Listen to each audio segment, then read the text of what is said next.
My name is Linda Miner and I'm a registered nutritionist. On the last video, I talked about setting the goal of starting to make food from scratch.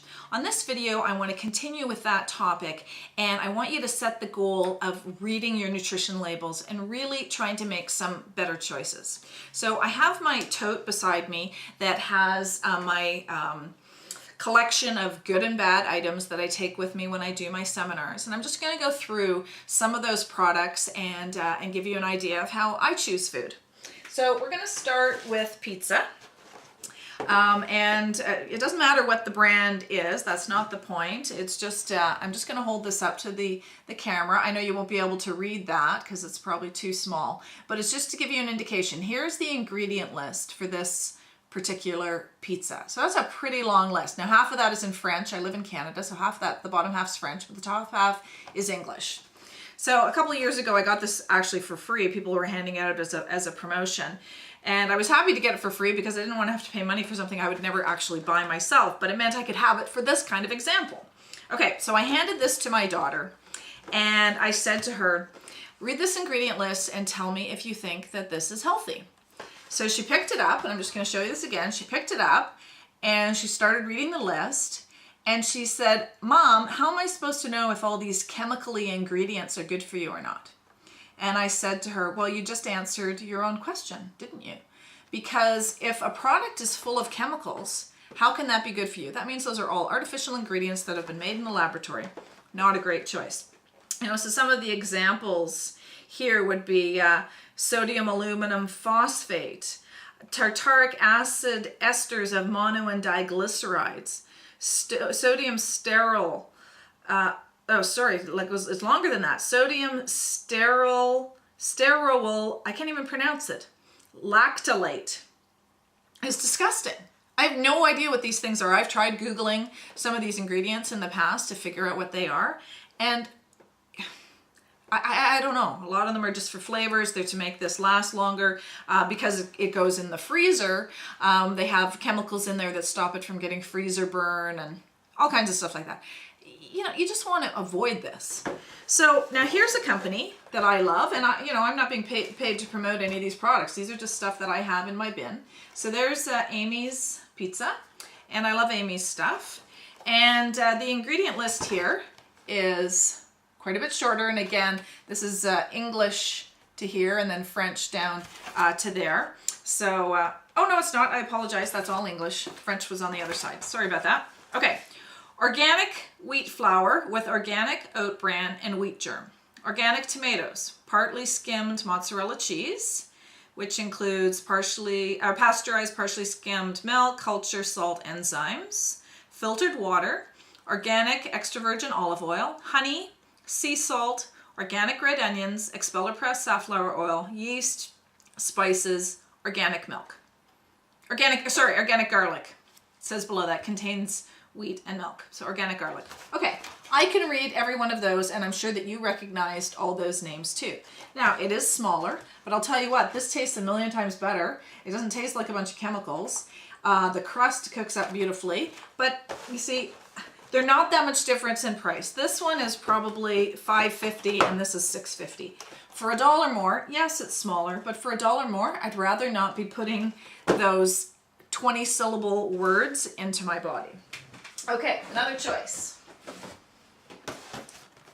Here's a cereal that has hockey players. Again, I'm in Canada, so hockey players are popular up here. Maybe in the States you've got baseball or football players on your cereal boxes.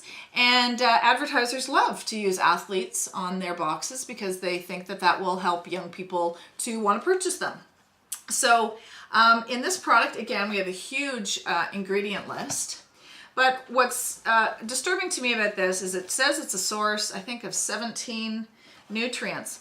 All of those are synthetic vitamins and supplements that have been added to the product. So those are not high quality supplements that are being added.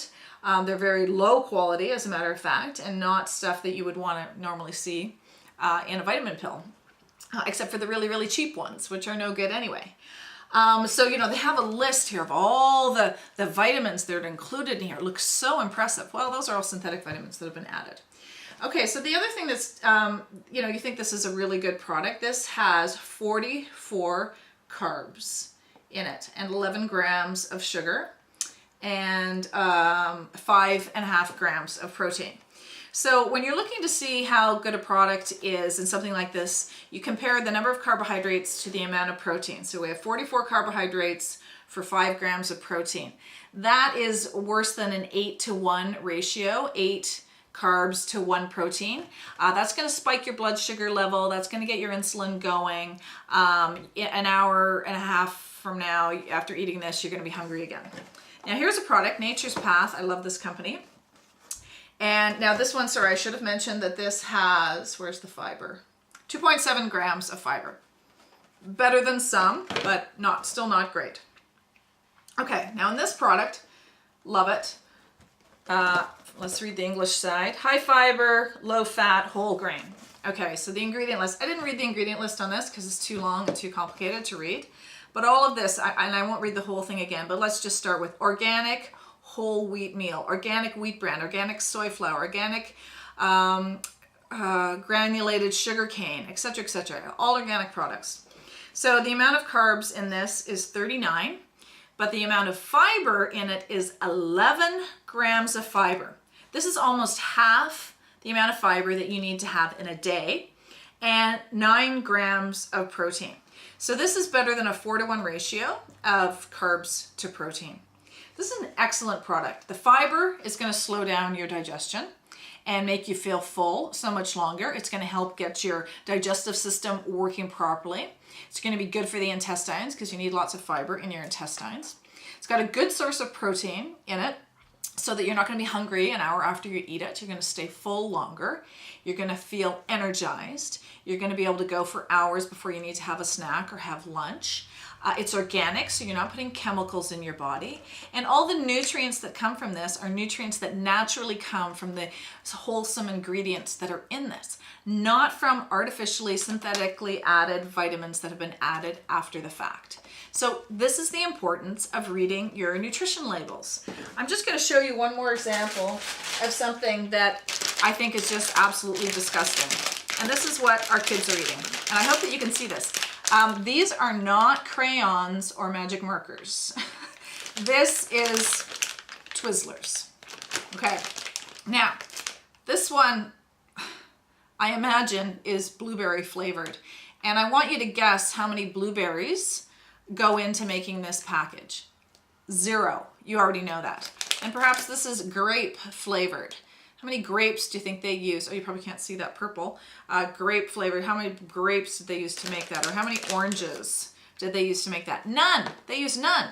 So what do? They've got someone working in a laboratory who's being paid a lot of money to come up with chemicals that taste like grape, orange, and blueberry. So, it's disgusting. They just absolutely stink. These have no blueberries or oranges or grapes. There's no fruit in this. This is sugar, sugar, sugar, chemicals to make it taste, chemicals to give it color, chemicals to make it be bendy, make it last so that it doesn't go moldy. I think it's impossible for this to go moldy because there's no food value in it. If food can't rot, it can't go bad. I mean, it's not good for you. If it can't rot, it's not good for you. So please, please, please eliminate these kinds of foods from your life, from your house. Get them away from your kids. Start eating fruits and vegetables, the things that these colors actually come from, or what they're supposed to be trying to be imitating, and doing a very poor job of it. So start reading your food labels and let's get rid of the crap.